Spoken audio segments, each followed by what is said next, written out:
Bismillahirrahmanirrahim. Assalamualaikum warahmatullahi wabarakatuh dan selamat pagi. Terima kasih Datuk Yang di-Pertua. Bersekutu, bertambah mutu. Soalan jempol nombor 1. Yang Mohd Menteri Pengangkutan. Terima kasih Dr. Salam Sejahtera, Salam Malaysia Madani. Saya mohon izin untuk menjawab pertanyaan ini bersekali dengan pertanyaan Yang Berhormat Gua Musang kerana menyentuh isu yang sama. Baik, silakan Menteri. Terima kasih Dr. Untuk makluman ahli Yang Berhormat, tahun 2024 telah melihat jumlah tindakan penggantungan lesen pengendali dan permit kenderaan paling tinggi ke atas syarikat yang gagal audit pematuhan kod amalan industri untuk keselamatan pengangkutan ataupun ICOP, menyebabkan kemalangan atau terlibat dalam ketidakpatuhan berkaitan. Ini adalah serari dengan pendirian tegas Kementerian Pengangkutan untuk meningkatkan keselamatan jalan raya dan memastikan pematuhan keselamatan terhadap kenderaan berat.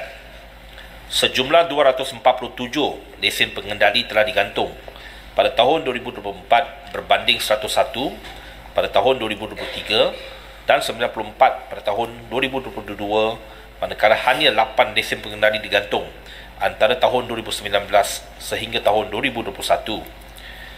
Kementerian Pengangkutan melalui Agensi Pengangkutan Awam Darat juga telah menggantungkan 23 permit kenderaan pada tahun 2024 atas ketidakpatuhan keselamatan jalan raya.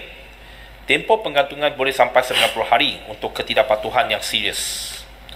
Selain itu, MOT melalui APAD juga telah membatalkan 7 lesen pengendali antara tahun 2022 sehingga 2024 berbanding tiada pembatalan antara 2019 hingga 2021.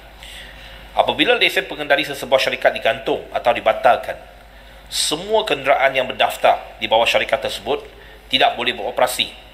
Antara syarikat yang lesen pengendalinya telah digantung termasuk sebuah syarikat yang tersenarai di Bursa Malaysia dan mempunyai lebih daripada 1,000 kenderaan. Seperti yang telah dilaporkan oleh media, syarikat tersebut terpaksa membuat pengumuman di Bursa Malaysia berkenaan tindakan penggantungan oleh APAD kerana terdapat implikasi serius ke atas operasinya.